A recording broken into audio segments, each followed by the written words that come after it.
জৈন বন্ধুসকল কি খবৰ আপোনালোকৰ আমাৰ সুঙাজান ফিজিকেল একাডেমীত যিসকল প্ৰশিক্ষণ লৈ আছে তেওঁলোকৰ সকলোৰে ভালে আজি এটা নতুন এটা ট্ৰাই কৰিবলৈ গৈ আছোঁ নতুন মানে ট্ৰাই এনেকুৱা ট্ৰাই কৰিম কি আমাৰ সুঙাজান ফিজিকেল একাডেমীত কাৰ্বি আংলঙৰ পৰা এজন ল'ৰা আমাৰ ফিজিকেল একাডেমীত আহি ট্ৰেইনিং লৈ আছেহি তো তেওঁৰ পৰা জানো আমাৰ সুঙাজান ফিজিকেল একাডেমীত প্ৰশিক্ষণ লৈ তেওঁ কেনেকুৱা লাগিছে কি কথা তেওঁৰ পৰা জানো ঠিক আছে আহক চুৰামণি কেনেকুৱা লাগিছে কোৱা ভালে লাগিছে ভাল লাগিছে ৰানিংটো কেনেকুৱা কৰা হয় ভালে ছাৰ বহুত ভাল শিকায় আৰু ফিজিকেল এক্সাৰচাইজ বহুত ধুনীয়া ন তোমাৰ কিমান দিন হ'ল ইয়ালৈ অহা এতিয়া মই ফেব্ৰুৱাৰী ডেট 6ত আহিছোঁ আৰু এতিয়া ডেট কিমান হ'ল 24 হৈছে 3 মাহ হৈ গ'ল তোমাৰ ইম্প্ৰুভ হৈছে নে নাই হৈছে ন আগত মই দৌৰিব নোৱাৰিছিলোঁ ইয়াত আহি ভালেই হৈছে বহুত ভাল হৈছে আৰু লং জাম্পটো আহিছে নে বাঢ়িছে নে তোমাৰ লং জাম্প আগত পৰাতো বাঢ়িছে হ'লে এক্সিডেণ্টটো যোৱা নাই এতিয়া মই চেষ্টা কৰিম ঠিক আছে গুড বঢ়িয়া ধন্যবাদ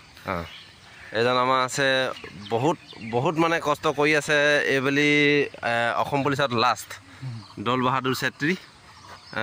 ন চেত্ৰী তেওঁ বহুত কষ্ট কৰি আছে তেওঁ আশীৰ্বাদ কৰিব যে তেওঁ এইবাৰ চাকৰিটো হৈ যায় ঠিক আছে দৌল বাহাদুৰ কোৱা কেনেকুৱা লাগিছে ভাল লাগিছে ছাৰ ভাল লাগিছে ন আমাৰ গুৰুজীটো বেছি ভাল হয় ন ৰানিংটো তোমাৰ আগৰ পৰাই আছিলে বহুত ধুনীয়া ৰানিং কৰা তুমি নাই ছাৰ ইয়াত আহি পিনি হৈছে আগত নাছিলে নেকি তুমি বহুত ধুনীয়া দৰে এই দৌল বাহাদুৰে আমাৰ জানেনে দৌল বাহাদুৰে 11 মিনিট 12 ছেকেণ্ড 13 ছেকেণ্ডত 3200 মিটাৰ কমপ্লিট কৰি আছে বৰ্তমান বহুত ধুনীয়া সময় দি আছে আৰু লং জাম্পটো আগতকৈ কিমান আহিলে দৌল বাহাদুৰ নিজৰ মুখে শুনা আৰু 12-13 গৈছিলে আজিকালি 15-16 আৰু দেখিছা নাই এতিয়া আগতে 12-13 মাৰি আছিলে বোলে এতিয়া 16লৈকে পাইছেগৈ তো আগলৈ আৰু ইম্প্ৰুভ হ'ব আৰু খুব কম দিনৰ ভিতৰতে বহুত ভাল ৰিজাল্ট আহিব আমাৰ তো কেনেকুৱা লাগিছে ঠিকে লাগি আছে ভাল লাগিছে ন ইম্প্ৰুভ মানে কৰি থাকিলে ইম্প্ৰুভ হ'লে মানে ভাল লাগে হয় নাই এক্সাৰচাইজবিলাক কেনেকুৱা দিয়া হয় মজা দিয়া হয় ন ঠিক আছে তো সকলোৱে তোমালোকেও চেষ্টা কৰা গ্ৰাউণ্ডলৈ ওলাই অহা আমাৰ যদি আমাৰ চেনেলটো ছাবস্ক্ৰাইব কৰা নাই ইউটিউব চেনেলটো ছাবস্ক্ৰাইব কৰি ল'বা আৰু যদি ফেচবুক পেজটো যদি ফ'ল' কৰা নাই ফেচবুক পেজটো ফ'ল' কৰি ল'বা তাত যিবিলাক ভিডিঅ' দি থাকোঁ ভিডিঅ'বিলাক চাই থাকিবা আৰু যিমানে পাৰে সিমানে কষ্ট কৰা কেলৈ কি সময় বহুত কম এতিয়া 1.5-2 মাহ সময় আছে এতিয়া যদি এই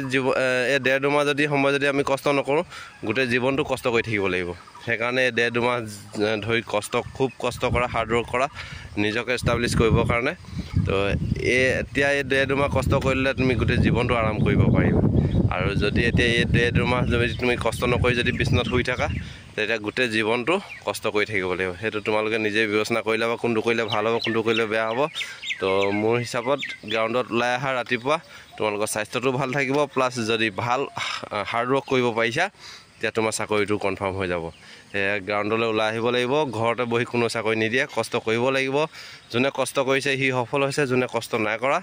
তেওঁ সফল হ'ব পৰা নাই সেয়াহে সকলো ওলাই আহা আমাৰ সুঙাজান ফিজিকেল একাডেমীত যিসকল যেনেধৰণে ল'ৰা ছোৱালীবিলাক ওলাই আহিছে কষ্ট কৰিছেহি তেওঁলোকৰ নিজৰ মুখে শুনিলেই তেওঁলোকে কিমান ইম্প্ৰুভ হৈছে তো সেয়েহে আৰু আছে ল'ৰা আৰু পিছত লাহে লাহে দি থাকিম সকলোৰে বাইটবিলাক দি থাকিম এনেকৈ তো কাৰ কিমান ইম্প্ৰুভ হৈছে কেনেকুৱা কি হৈছে সকলোৱে বাইটবিলাক দি থাকিম আমাৰ ভিডিঅ'বিলাক চাই যাব আৰু ভাল লাগিলে শ্বেয়াৰ কৰি দিব আৰু লাইক কমেণ্ট কৰিবলৈ নাপাহৰিব কমেণ্টবিলাক এনেধৰণে কৰিব যাতে ক'ৰ পৰা কৈ আছে ক'ৰ পৰা কৰি আছে তো আমি সকলো গম পাই থাকোঁ তো সকলোৱে কমেণ্ট কৰি দিব তো ভাল লাগিব এইবিলাক আমাৰ ল'ৰা ছোৱালীবিলাক এয়া ৰানিং কৰিয়ে আছে তো এতিয়া আমি এক্সাৰচাইজ কৰাম ৰানিং কৰি হৈ গ'ল 5 কিলোমিটাৰ ৰানিং কৰিবলৈ দিছিলোঁ আজি 5 কিলোমিটাৰ কৰিলে তো এতিয়া আমি এক্সাৰচাইজখিনি কৰাই ল'ম কিয় এক্সাৰচাইজ কৰাব লাগিব এক্সাৰচাইজ কৰালেহে আমি ইম্প্ৰুভ কৰিব পাৰিম নহ'লে অকল